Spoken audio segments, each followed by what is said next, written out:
Good morning. I've got my tea. It is a gray day here in Greenville, South Carolina, and I want to tell you something that has been on my mind. My name is Ann Whitfield. I am 69 years old. I want to tell you something that took me an embarrassingly long time to admit out loud. Mostly because it feels like a personal failure when you first realize it. When you retire, especially when you end up doing it alone, you spend a tremendous amount of time trying to maintain the exact life you had before. I kept doing the same things I always did. I woke up at the same time I did when I was a third grade teacher at Lincoln Elementary School back in Terre Haute, Indiana. I budgeted our Social Security and my pension exactly the way my husband Frank had set it up in his spreadsheets. I kept the house running exactly the way it ran when there were two of us. I answered every phone call from my adult children as if it were an absolute crisis. Any financial planner would tell you that keeping a strict routine and a tight budget on a fixed income is the absolutely smart way to handle it. They probably would have been right about the math. But here is the thing. About a year into this, I was completely exhausted.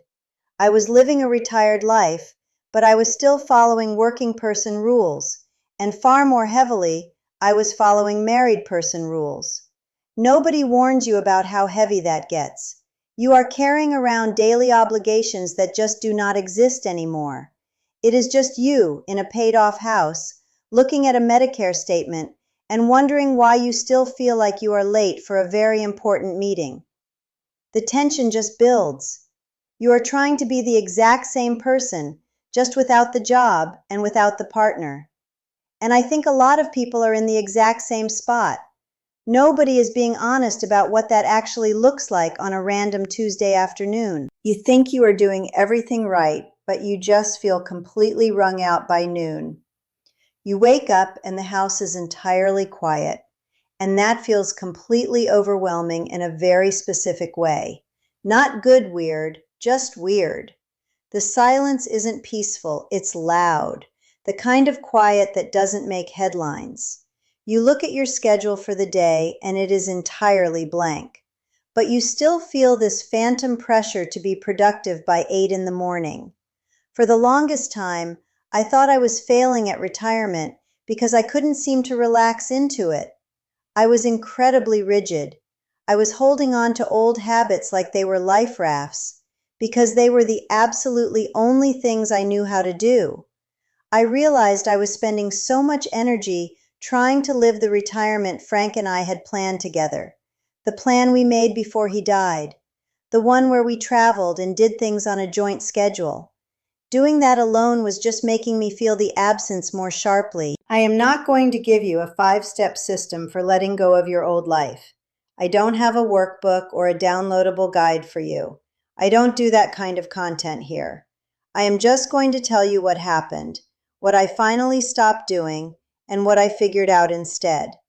I am going to share the real numbers and the real feelings, because vague is not helpful. I remember exactly when the reality of it hit me. It was a Thursday in November, during my first full year of being entirely retired alone. Frank retired in January of 2019, exactly 6 months before he died. He was a civil engineer for the county and worked for 35 years. He had settled into retirement so easily. He was happy. He had his morning walks. He did projects around the yard. He even started cooking dinner when I got home from my consulting job. It was 6 very good months.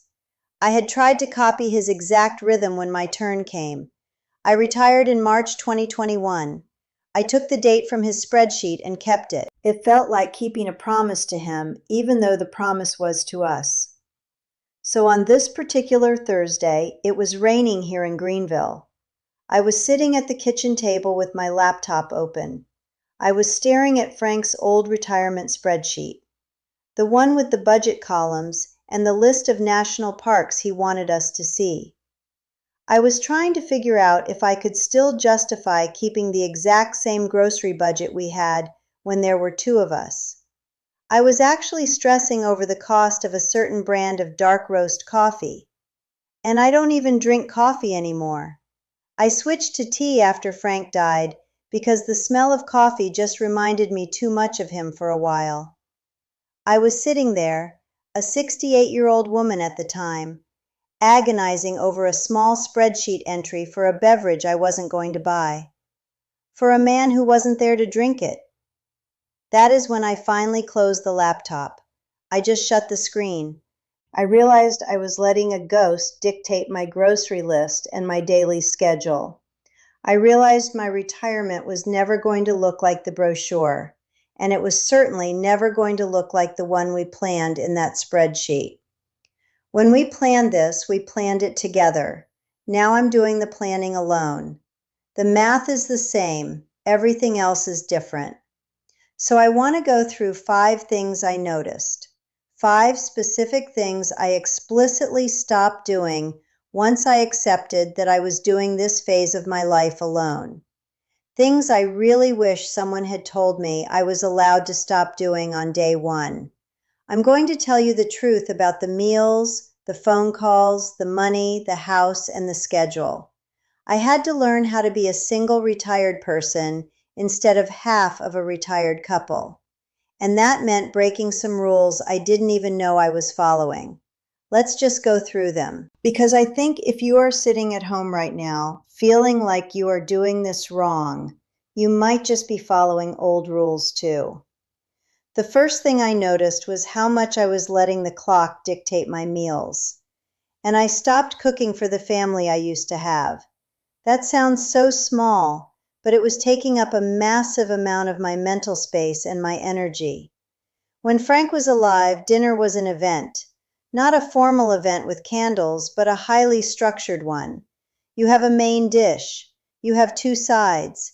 You sit down at the table and you eat at a specific time.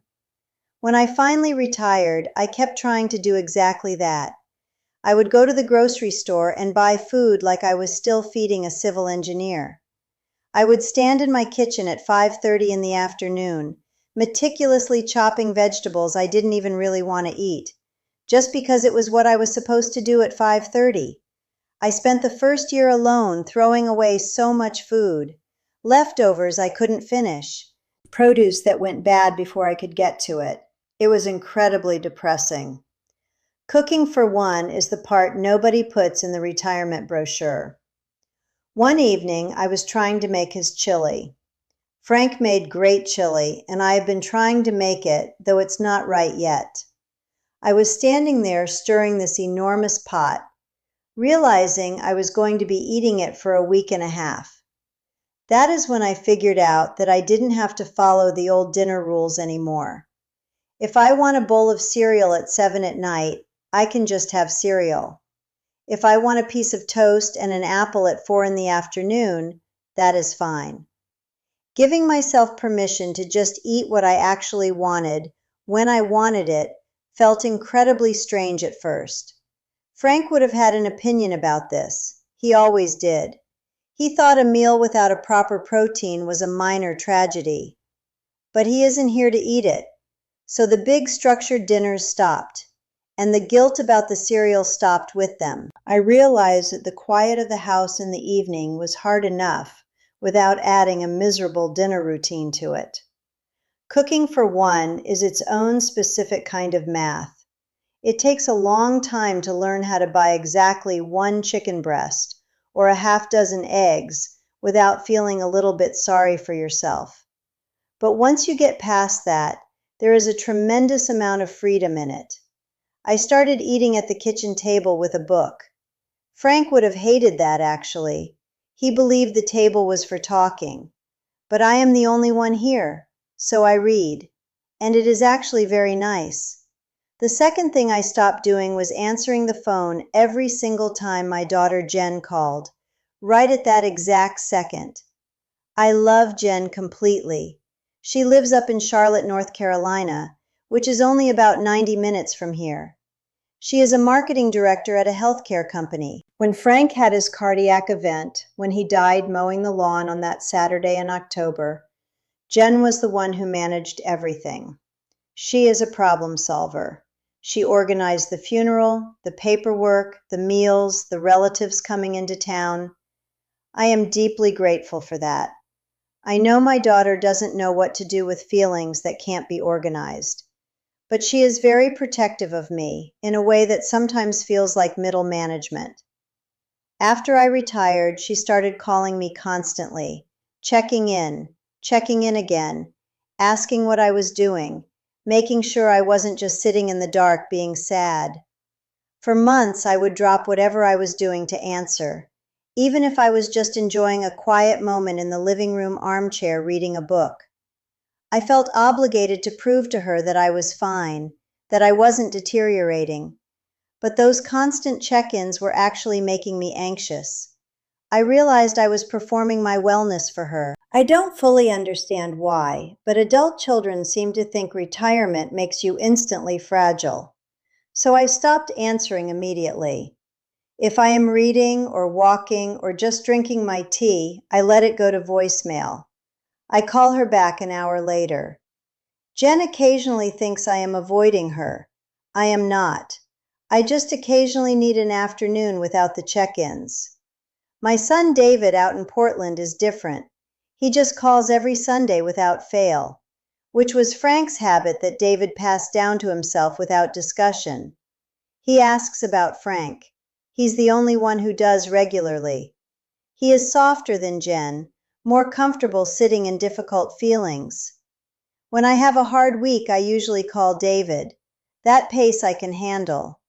But stopping the immediate response reflex with Jen gave me my daily peace back.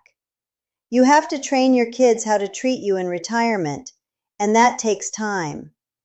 I see my grandchildren Ella and Marco every 6 weeks or so. I see Sam and Nora at Thanksgiving and one summer trip. I send them all physical cards by mail. I consider this non-negotiable.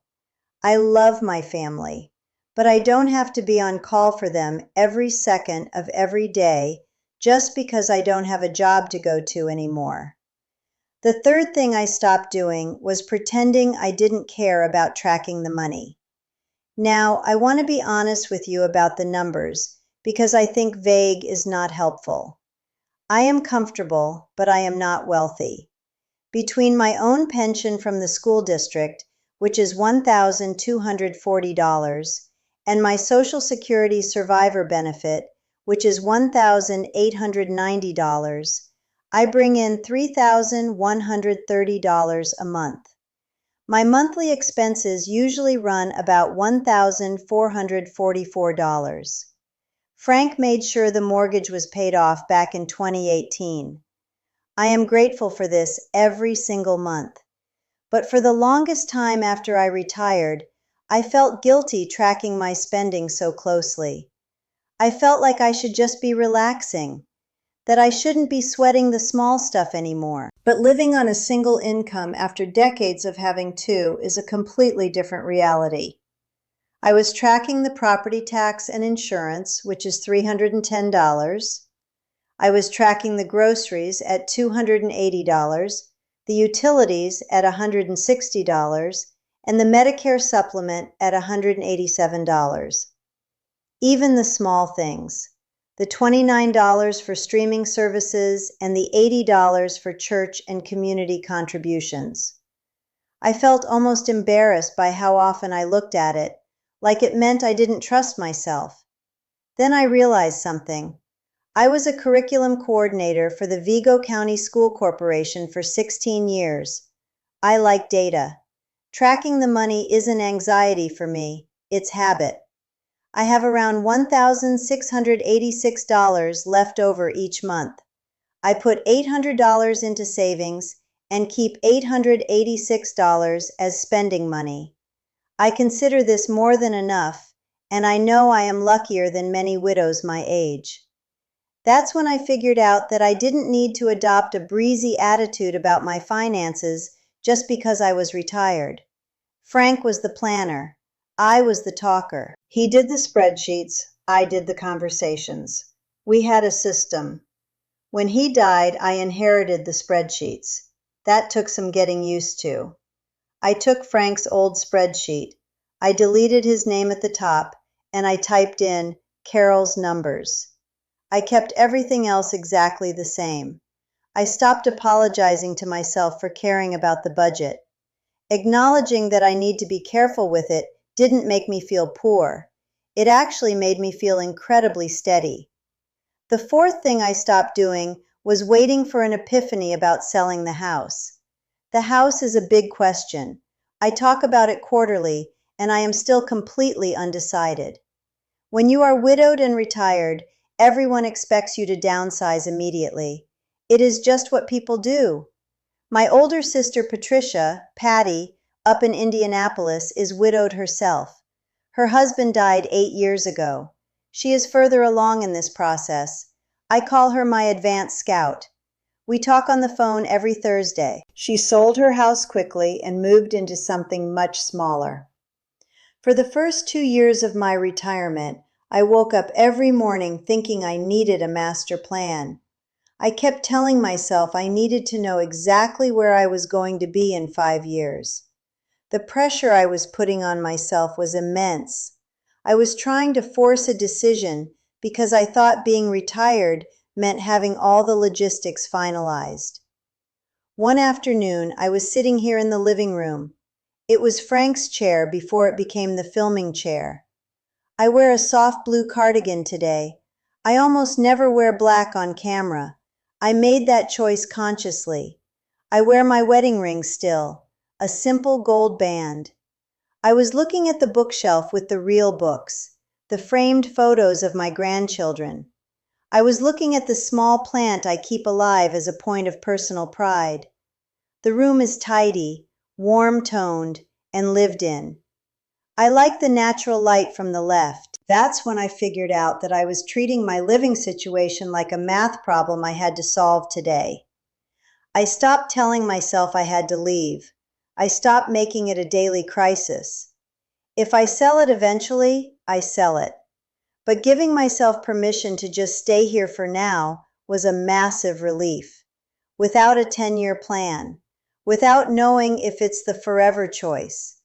You don't have to have everything figured out just because you stopped working.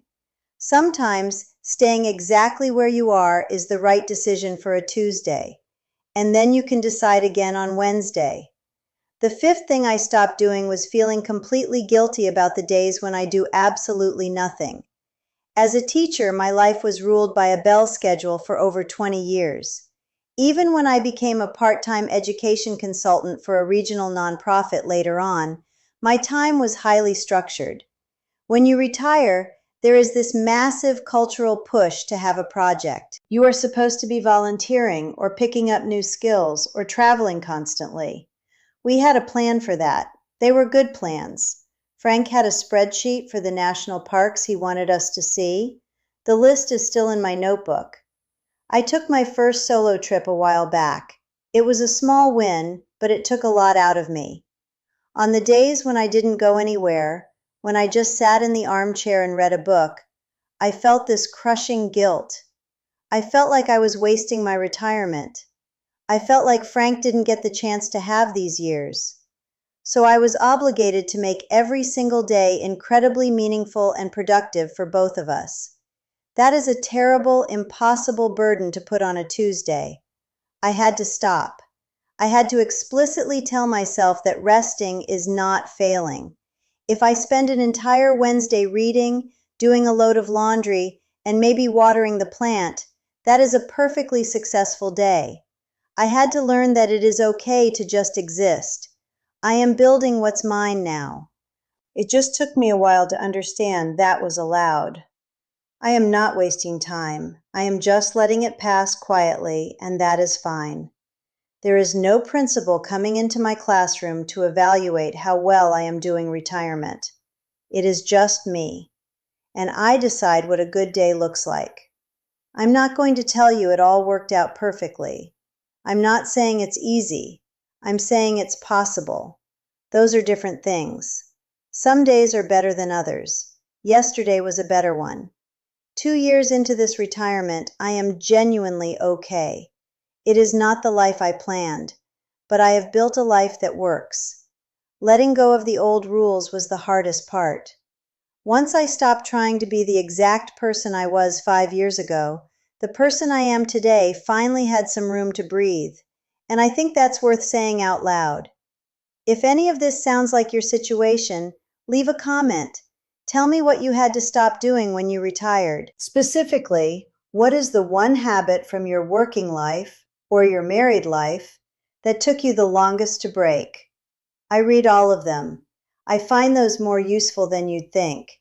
It helps to know I am not the only one figuring this out as I go. It really does. I have learned more from the comments on these videos than I ever expected to. You all have lived through so much, and you are so generous with sharing it. And if you want more of this, stick around. This channel is just me talking through the money stuff, the lonely stuff, and the surprisingly okay stuff. Come figure it out with me. Okay, I think that's what I wanted to say. Thanks for being here.